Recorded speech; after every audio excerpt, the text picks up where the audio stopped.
Hey there. Welcome back to Don't Worry, I'm Fucked Up Too. I'm your host, Obut Udo. And today, what we're going to be talking about is nature and self acceptance. It's weird. People don't really see the combination of these two. But I like to talk about it in a certain way. About a week ago, I was at the park. And while I was in the park, I noticed a lot of different animals. By the way, it's fall season, right? It's fall, so a lot of trees, their their fruits and their nuts and seeds are falling to the ground. Their leaves are also falling to the ground. So there were tons of squirrels at the park, right? And these squirrels, they would come from the tree, come down to the ground, and they would look for they'll scavenge around for as much nuts as they can find and as much food as they can find. They'll put it in their mouth and then they'll run up the tree so acrobatically, so effortlessly. I mean, these squirrels can turn around and be upside down on a tree and just hang out on the tree. They're so strong. I saw a bunch of chipmunks, and I never knew how fast chipmunks are, but they are so quick. I mean, it's crazy. And they ran around and grabbed some nuts as well. And then they ran over to the houses and they went inside a little nook somewhere and ate their thing inside the nook. I looked at birds. There were so many small birds, different types of birds. They were all moving around from one tree to the other, just flying around, soaring. There were a few others that were larger birds, and they were all the way up in the sky, just flying effortlessly. I mean, it was beautiful to watch. All this in the park. It just felt like time slowed down for me. Now, as I'm as I'm watching all these things happening, right? I also see a dog, and the dog is probably about 800 feet away from me, right?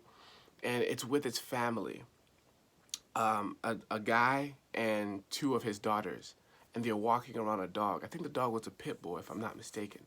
So, anyways, they're walking around. The dog is out there getting fresh air, hanging out with his family, and it all just came rushing to me about the fact that every single animal in the world, they don't complain. They just do the best they can with what they have. So let's look at a squirrel, for example. They're very acrobatic. They know how to move around very quickly. As a matter of fact, I saw a cat chase a squirrel, and the squirrel just ran around in a circle and then jumped on top of a tree immediately. And the cat just it couldn't do the same thing. So it just left, right? Um, but these squirrels are so strong, right? They are not bothered about the fact that they cannot fly. Instead, they perfected what they could do, which is run around on land perfectly. The birds, the birds are not worried about the fact that they can't run up the tree. They're not worried about that. They're flying across the air effortlessly. That's their superpower, okay? Now, if you want to look at an owl isn't worried about the fact that it cannot see in the day. It's not worried about that. Instead, it mastered the night. Snakes aren't worried about the fact that they can't see the same way that human beings can. They actually see through heat. They it's like they see red and blue, right? Cold and hot. And they're not worried about the things that they cannot control. Instead, they're focusing on their superpower. And all of this came to me when I saw the dog, because I noticed that the dog's superpower is its ability to be so loyal, its ability to be so smart and understand human beings and understand emotion. It's their ability to be man's best friend. And because of that, they're hanging out with us on our bed. They're hanging out with us on the couch while we're watching TV. They're they're with us. They're hanging out. And the thing is, I turned around and I looked at myself and I thought about the fact that there are so many things that I have a natural ability to do, and I've absolutely denied it.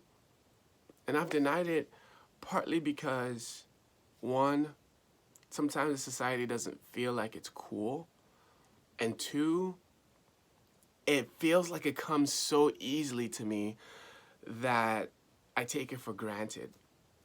And this is where self acceptance comes into play. The part where we feel like we want to take on everything, we want to be the best at everything. But that's very impossible almost. It's not possible to be the best at everything. You your company could be the best at everything because you have multiple individuals that make up the entire collective, but from one person, no. It's not possible to be the best at every single thing. But God or the universe or whatever you believe in has given us the ability to be naturally great at certain things. And it's our duty to nurture those gifts, to guard those gifts, and to excel with those gifts. And most importantly, to accept those gifts. So, just as nature proves itself, it says, look, we're not worried about what the other animals are doing. We're focused on what we're doing. And we're focused on being great at what we're doing. And so I just wanted us to take a look at nature, take a look at that lesson, and anything that's happening in your life right now. And if you feel like you're at a standstill, it's probably most important to think about the things that you're naturally amazing at, because they're there. They are there. Whether you think it's a talent or not, they are there. And your job is to harness it. Your job is to take pride in it. Your job is to accept it. Now, I guess I'll give you a personal example in this last 2 minutes that I've got. My personal example is the fact that I've always been really good at selling. And I never really knew it until people started calling me a salesman, and I freaking hated it. You see, for me, I really like people to understand what I'm talking about. So when I tell them something, I usually don't start off with what I want them to know. I start off by telling them the entire story around it, giving them a whole 360 view, bringing them into my mind so that they can see what I see before I explain, the main thing I'm trying to explain. I always talk in stories. That's just me, right? I've always been like that. But later on in life, a lot of people started calling me a sales guy, even if I'm not trying to sell anything. I just wasn't trying to sell anything. But they would always call me a sales guy. And I freaking hated it because in the society, they picture sales guys as these sleazy bastards that all they want to do is just grab your money, take it away from you, right? And not give you anything in return. But later on, as I grew up, I started to realize that salesmen they're actually problem solvers. They are people that, for the most part, they don't give up on you, right? Like if they feel like there's something that they believe in and they believe that it's something that you should either have or you should know about or you should understand, they're going to find multiple ways to try to explain it to you and try to help you understand what they're talking about. And of course, just like anything, there's always the bad apples. There are always the people that will misuse the power that they have.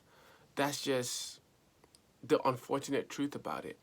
And I think the people that have misused their power through sales outweighed the people that have done amazing things through sales. So that's just one of the examples that I had about accepting yourself and accepting who you are, what you are, and just harnessing it, because that power is beautiful and that power is there for a reason. And you need to harness that power and take it to a whole nother level within your lifetime. Don't worry, I'm fucked up too. See you soon. Bye.